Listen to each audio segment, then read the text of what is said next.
টাকা পয়সা জমিদাৰি সবই ৰবে পৰে। হে মিত্ৰ, কেনে আছে আপোনালোকে? তো আশা কৰিছোঁ সকলোৱে ভালেই আছে। টকা পইচা, ধন দৌলত, মাটি সম্পত্তি, বিল্ডিং এইবিলাক দি কি হ'ব?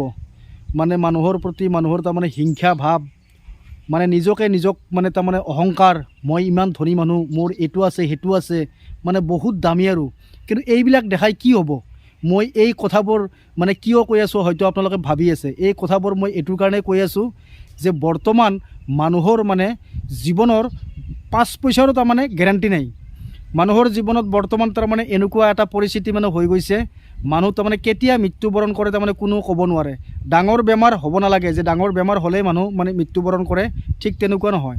আজিকালি তাৰমানে মানুহ মৰিবলৈ মানে কোনো মানে সময় নালাগে বা কোনো বেমাৰ আজাৰ হোৱাৰো কোনো মানে দৰকাৰ নাই। অকস্মাত মানে এনেকুৱা হৈ যায় যি মানে গাটো অলপ কেম্বা লাগিল, মানে বিচনাত শুই গ'লোঁ মানে আৰু মানে চিৰদিনৰ কাৰণে শুই গ'লোঁ। ঠিক তেনেকৈ আজিকালি মানে মানুহবিলাখন মানে মৃত্যুবৰণ কৰি আছে। খুব বেয়াই লাগি আছে। আমাৰ বাৰু ভাগ্যত কি আছে সেইটো আৰু ক'ব নোৱাৰোঁ। গতিকে ধন দৌলত এইবিলাকক লৈ মানে অহংকাৰ মানে নকৰাটোৱে বেছি ভাল। মানে মানুহৰ জীৱনত কি আছে? কোনো ধন দৌলত মানে মৰি যোৱাৰ পিছত লগত লৈ যাব নোৱাৰে। আজিলৈকে ইমান মানুহ মৃত্যুবৰণ কৰিছে, এই পৃথিৱীৰ পৰা মানে গুচি গৈছে, কিন্তু কোনেও মানে একো নিব পৰা নাই। তো আমি এইবিলাকক লৈ মানে গৌৰৱ কৰা, অহংকাৰ কৰাটো আচলতে মই ভাবোঁ ভাল নহয়। কিন্তু আপোনালোকে বা কি ভাবে নিশ্চয় মোক কমেণ্ট কৰি জনাব। যোৱাকালি মানে আমাৰ গাঁৱৰে, আমাৰ ঘৰৰ ওচৰৰে মানে ল'ৰা এটাই মৃত্যুবৰণ কৰিলে, একদম চেংৰা চলি। ভাই খুব বেয়া লাগে, খুব দুখ লাগিছে ভাই, মানে বহুত কান্দিছোঁ, মানে খুবেই বেয়া লাগিছে। ইমান মানে ধুনীয়া ল'ৰাটো মানে অকস্মাত মানে কিবা এটা হৈ তাৰমানে মৃত্যুবৰণ কৰিছে। মানে ইমান কম বয়সত মৃত্যুবৰণ কৰিছে, আচলতে মানিব নোৱাৰি। খুব বেয়া লাগিছে ভাই, মনটো একদম বহুত মানে দুখ পাইছোঁ। কিন্তু কি ক'ম, সেইকাৰণে মই মানে এই কথাখিনি ক'লোঁ যে আজিকালি বৰ্তমান মানুহৰ জীৱনৰ মানে কোনো মানে গেৰেণ্টিয়ে নাই। মই এতিয়া বৰ্তমান এই ভিডিঅ' বনাই আছোঁ, কিন্তু ভিডিঅ' বনোৱাৰ পিছত বা মোৰ কি হয় মই নিজেও ক'ব নোৱাৰোঁ। মানে একদম নট গেৰেণ্টি, কোনো ধৰণৰ মানে গেৰেণ্টি নাই।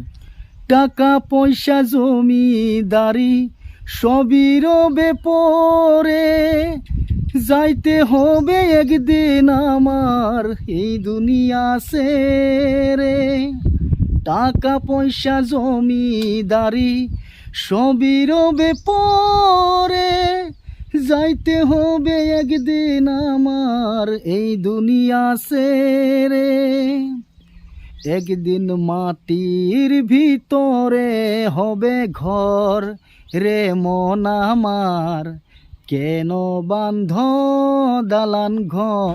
আমার বাবুর আজি চুলি কাটিম, তো চুলি বহুত দীঘল হৈছে, বহুদিন হ'ল চুলি কাটা নাই।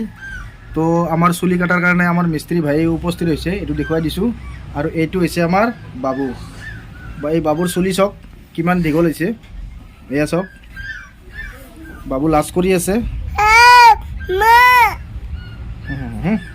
এয়া বাবুৰ আজি চুলি কাটিম।